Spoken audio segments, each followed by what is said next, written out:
ձեզ Վարդան Ղուկասյանը կկալանավորվի հավաքանում նիստից առաջ, թե հետո։ Ինչ հարց եք տալիս ինձ, իմ կարծիքով նոր դուք խոսում եք արտարդարության փոխնախարարի հետ, հետո ոստիկանապետ ներքին գործերի նախարարի տեղակալնել էր, եթե չեմ սխալվում այստեղ, ես կարող եմ հիշեցնել, նաև նշել, որ մեր թիմի ձեռագիրը մաքուր արտը, ես կարող եմ ասել մեր թիմի ձեռագիրը ամբողջ քարոզարշավը ես որպես մարզպետ ամբողջ քարոզարշավը եւ ամբողջ այս նախընտրական պրոցեսները գնացել են օրենքի սահմաններում, գնացել են ոչ մի թիրախավորվող հարց չի եղել, բացի այն ընտրակաշառքի ես Գյումրու մասին եմ խոսում, այդ պետք է եւս արձանագրել, պետք է արձանագրել, որ ընտրությունների օրը որևէ միջադեպ տեղի չի ունեցել, մենք գյումրեցիները շատ լավ կհիշեն ընտրություններ տարբեր տեխնազուների գլխավորությամբ տեղի ունեցող ընտրությունները, որոնք մինչև հիմա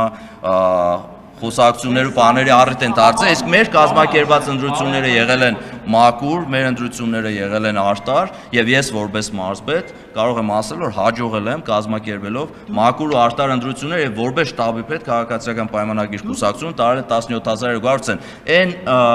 գրառումները, որը այսպես ճագերտների մեջ մամուլի ներկայացուցիչները փորձում են ներկայացնել, որ Դավիթ Արուշանյանը հրաժարական է տալիս, կարող եմ թե իրենց ես իմ պաշտոնը ծնվածս օրվանից վրես է եղել, այդ իմ ազգանուս ու հայրանուս է, այնպես որ պաշտոնը իմ համար 36% քվե հավաքել, ասում են վատ չի էլի, վատ ռեյտինգ չունի, դիք նշանակեն Ժորժ ջան, ուզում եմ հիշեցնել Գյումրիում նախկինում տեղի ունեցած ընտրությունները, որ թե 2016 թվականին 5 տարի քաղաքապետ եղած տեխնազուն 14000-ից ավել ցենտ չի կարողացել հավաքել, երբ որ տեխնազուները դեմը չեն եղել ու նախկին նախագահներ տիկունքներում ուզում եմ հիշեցնել 21 թվականի նաև ընտրությունները, որտեղ քաղաքացիական պայման առաջի ուժը, որը շատ ցեներ հավաքել, 9000-ի չափ ցեներ հավաքել, մենք հավաքել ենք 7000-ի չափ ցեն եւ ցածր մասնակցություն կար, որտեղ հետաքրքրություն չկար, այսինքն այս ժամանակ մասնակցությունը շատ բարձր էր եւ նույնիսկ բարձր էր ԱԺ ընտրությունների Դե ԱԺ ընտրությունների ժամանակ մրցակցություն կար, մի ավելի շատ է եւ 10000 ավել ցեն ենք հավաքել մենք Ժորժ ջան։ Ասում եք այդ մարդիկ խաբել են, ասում են, այսինքն մենք անհատապես ձայն տալով, ձայն են տալու, չգիտեմ, Սերժ Սարգսյանի, Ռոբերտ Քոչյանի կամ ինչ որ այլ անձանց, այդ բանը, այսինքն դուք ասում եք, որ չեն ուզում խոստովանել, որ իրենց հետ կապ ունեն, բայց դուք խոստովանում եք, որ ձեր Սարիկը եւ ձեր ԿՊ թիմը Նիկոլ Փաշինյանի հետ կապ ունի, չէ՞։ Ժորժ ջան, ի՞նչ կա չխոստովանելու, մենք ազնիվ ենք միշտ եղել մեր կողմը։ Հետևաբար տրամաբանորեն բանը գյումրեցիները, որոնք որ այն 17000-ը ձայն է տվել ԿՊ-ին, այն մնացած ովքեր որ չեն տվել, 20-30 այդ մարդիկ չեն ուզում ԿՊ-ին, այսինքն ԿՊ-ի հետ կապ ունեցող Սարիկ Մինասյանին ձայն տալ։ Ի՞նչն է այդտեղ անազնիվ կամ խնդրահար։ Անազնիվ է։ Ուժերը օրինակ այդտեղ խախտում են հավաքական առումով։ Ժորժ ջան, եկեք կողմնորոշվենք էլի, երբ որ մենք Չէ։ Դուք ներգրաված եք, չէ՞, ԿՊ-ից դեսանտներ են իջել Երևանի։ Դուք ամբողջ բանը այնտեղ է։ Լսեք, ես լավ գիտեմ թե շտաբը ոնց եմ կառավարել եւ լավ գիտեմ թե ովքեր են Երևանից մեր ընկերները ով եկել եւ ինչով են աջակցել մեզ։ Մեր ընկերները ամեն դեպքում, չէ, բնականաբար չի Ժորժ ջան, իշքան ուզում եք նույն հարցը տվեք, ԿՊ-ին չեն մերժել Գյումրիում, ԿՊ-ին տվել են 10, ձեզա թվում թե չեն տվել, ձեզա թվում թե չեն տվել, քաղաքը կառավարում է հավականիներով եւ 14 մանդատ ունեցող ամենամեծ խմբակցությունը Ժորժ ջան, իշքան ուզում եք ասեք, այն իմ ասածները ինչ որ ասում եմ, գյումրեցիները շատ լավ գիտեն, շատ լավ հասկանում են ինչի մասին եմ խոսում ու ինչ որ ես արդեն 2 ամիս ասում էի հարցազրույցների ժամանակ, գյումրեցիները շատ լավ այդ ամեն ինչը ֆիքսել են եւ 17200 եկել մեր Սարիգին ու քաղաքացիական պայմանագիր կուսակցության ձայն է տվել։ Իսկ այն տեխնացուներին, որոնք քաղաքացիները ձայն են տվել, թող երևի թե պատրաստվեն պիոների վսկապներով գնալ հավականիների նիստերին, չնայած կոմունիստական դե սաղ աշխարհը առաջա գնում Գյումրին հետ է գնում։ Կարմիր վսկապներով դի գնան հավականուն նիստերին, մավզալեյնը կողք սարքենք, Լենինագանը դարձնենք 9 անունը։ Ոչ չի կարելի կոմունիստական կուսակցությունն է, մենք քաղաքացիական պայմանագիրն ենք։ Այն կոմունիստական կուսակցությունն Ստալինը։ Դե Լենինի դեմքին շաբիտ էր եկել որ Գյումրիում կրել է սովետը քանդվելուց հետո։ Շատ լավ, Ստալինի դեմքին է գա։ Ստալինինը չեմ տեսնում, Լենինը թաղված չէ, Ստալինը թաղված է։ Կգնանք տեսնենք, պարոն Արոշանյան, դուք ասում եք, որ իրավական առումով նորմալ է, բայց բարոյական չէ։ Իսկ Վանաձորում, որ դուք պարտվել եք եւ Մամիկոն Ասլանյանը հաղթել էր, հետո հայտնվեց բանտում չդարձավ քաղաքապետ։ Ալավերջում էլի հաղթած տեխնացուն վերջում այսպես ասած գծերից գցեցիք ձեր տեխնացունին սարքեցիք, դա բարոյական էր։ Ժորժ ջան, մենք հնում ենք Փարակյանում մեր տեխնացուներ։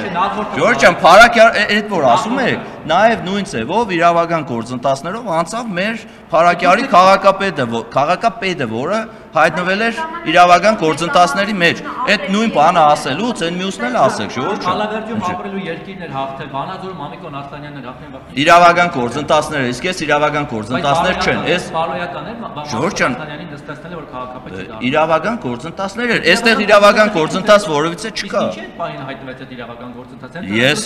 Ես ասեցի իրավապահ համակարգին կանչեք հարցրեք, ես Գյումրու մասին եմ ասում։ Գյումրիում իդեալական ընտրություններ են եղել մասնակցության առումով 17200 քաղաքացիական պայմանագիր կուսակցություն Սարիկ Մինասյանին տված քվեների առումով, որևէ միջադեպ չգրանցվելու առումով, որևէ մեկի քթից արուն չգալու առումով, գյումրեցիները շատ լավ հասկանում են ինչի մասին եմ խոսում, որևէ մեկի չձերբակալվելու առումով։ Չէ, ներողություն, ձերբակալվել։ Կալանավորվելու։ Չէ։ 70 տարեկան տատիկում կալանավոր եք, տանեք դստեք դառնա։ Չէ, Ժորժ ջան, բուն ընտրական գործընթացների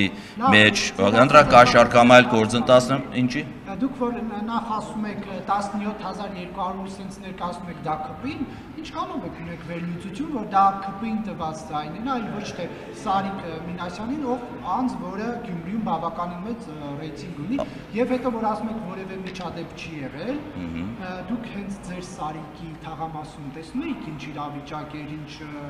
ոնց էին թիրախավորում լրագրողներին, ինչ խմբեր էին ձևավորված։ Բոլոր թաղամասերում էլ տեսել եմ ու հետևել եմ գործընթացը, ոնց է կատարվել, որևէ միջադեպ չի գրանցվել, հստակ կարող եմ ասել, ոչ թե միայն չի գրանցվել, ես ամբողջ ընթացքում կապի մեջ եմ եղել բոլորի հետ եւ վստահ կարող եմ ասել, որ Փառք Աստծու նախքին փորձը չի եղել եւ որևէ միջադեպ չենք ունեցել, որևէ կալանավորված անձ չենք ունեցել, որևէ մեկի քթից արուն չի եկել, այդ ամեն ինչը շատ խաղաղ հանգիստ անցել է, որը ի սկզբանե հորդորում է բոլոր ուժերին ու տեխնացուներին եկեք Գյումրու ընտրությունները դարձնենք յուրահատուկ ցույց տալու համար Հայաստանին, որ կարելի է այսպես ժողովրդավար ընտրություններ անցկացնելու։ Շնորհակալ եմ, որ բոլորը լսեցին այդ հորդորը եւ որևէ տհաճ միջադեպ Գյումրիում տեղի չունեցավ, որովհետեւ իմ համար խնդիր էր որևէ մեկի հետ Գյումրեցի կամ Շիրակի մարզի որևէ բնակչի հանդեպ որևէ խնդիր առաջանալու պարագայում այդ համարում է անձամբ իմ խնդիրը։ Այնպես որ մենք քվեները 17200 քվեն քաղաքի ժողովուրդ ջան, էլի եկել ասում եք պարտվել ենք։ Ինչին ենք պարտվել։ Կարող եմ ասել Փարակյանում պարտվել ենք ժողովուրդ ջան, ու շատ նորմալ գործընթաց է, երբ որ ընտրությունների ժամանակ որևէ ուժ պարտվում է, որևէ ուժ հաղթում է։ Քվեների մասով ասեմ ժողովուրդ ջան, քաղաքացիական պայմանագիր կուսակցության թեժտիկը երբ որ վերցնում էր համար 1-ը, այդ միասնական թեժտիկ էր, որը քաղաքացիական պայմանագիր կուսակցությունն էր, որը Սարիկ Մինասյանն էր, որը Դավիթ Արուշանյանն էր, որը մեր ավականու 99 տեխնացուներն էին, որը Նիկոլ Փաշինյանն էր, որը Ալեն Սիմոնյանն էր, բոլորին չթվարկեմ, մեր գործընկերներին, թե ազգային ժողովի, թե կառավարության, ինքը միասնական մեկ թեժտիկ էր։ Բնականաբար Սարիկ Մինասյանը, բնականաբար, թե այդտեղ այդպես որ բաժանեն գործոնների, այո, տարբեր գործոնների պարագայում թվերը գուցեև տարբեր լինեին, այդտեղ չենք էլ ժխտում ու չենք էլ բացառում։ Սարիկ Մինասյանի մենք միասնական մի հատ թիմ էինք, ու այդ թիմից որևէ մեկին հանելու պարագայում, այո, գուցեև նույն պատկերը չունենայինք։ Պարոն Արուշանյան, դուք ասացիք, որ պաշտոնական հայտարարություններ կլինեն առաջադրման եւ մնացածի մասով մանդատների բաշխումից հետո հնարավոր է արդյոք ինքնաբացարկներ եւ այլն կերևային process կլինի, ինչ ավականի ըստեյության կլինի արդեն բանում նոր կհայտարարեք։ Պարոն Արուշանյան, քաղաքական առումով քաղաքացիական պայմանագրի համար ընդունելի սցենար կլինի, որ ընդդիմություն օրինակ քվեներ տա ձեր տեխնացուին եւ Սարիկ Մինասյանը դառնա քաղաքապետ։ Ես ել եմ ասում, սպասենք ամսի 16-ին, մինչ այդ 14-ին մանդատները կվերցնեն, կլինի պաշտոնական հայտարարություն, թե մենք ինչ դիրքորոշումով ենք առաջ արժվելու, ամսի 16-ին կլինի ընտրությունները եւ ամսի 16-ին գուցե եւ դրանից հետո մենք հանդիպենք իրար հետ եւ ես իմ պարզաբանումները կտամ։ Տեքստը հիմի հայտարարության չեմ բացելու, իմ համար որպես մարզպետ առաջնային է, գիտեք առաջ օրվանից ասել եմ, յուրաքանչյուր Շիրակի մարզի բնակչի եւ յուրաքանչյուր Գյումրեցու շահը, Ժողովուրդ ջան, կամ վերցրեք կամ ես կառավարության բերած ամենը Ժողովուրդ ջան, մեր ամեն ինչի մեջ վատն եք փորձում տեսնել, մեր կառավարությունը ստեղծել է նման անկյուն ձեր լրագրողների աշխատանքը ավելի լավը դարձնելու համար։ Հորդորեմ ավելի մեծը տա։ Բայց կլինի ստանալ ընդդիմությունից ձայներ։ Մեր համար ընդունելի կլինի այն որոշումը, որը կայացնի 33 ավականիները միասին։ Եվ ես որպես մարզպետ էլի եմ կրկնում, իմ համար առաջնային է Շիրակի մարզի Գյումրեցու յուրաքանչյուր Գյումրեցու Շիրակի մարզի բնակչի կյանքի որակի փոփոխությունը։ Իմ մոտ որևէ բան չի փոխվել ու չի փոխվելու։ Ես պատասխանատվություն եմ վերցրել բոլորի հանդեպ, մեր քաղաքացիների հանդեպ եւ նույն ձևով առաջնորդվելու եմ յուրաքանչյուրի կյանքի որակը փոխելու համար։ Ժողովուրդ, ավականիներ օրինակ ընտրեն ընդդիմադիր որևէ տեխնացուի։ Ոչ, հնարավոր չէ։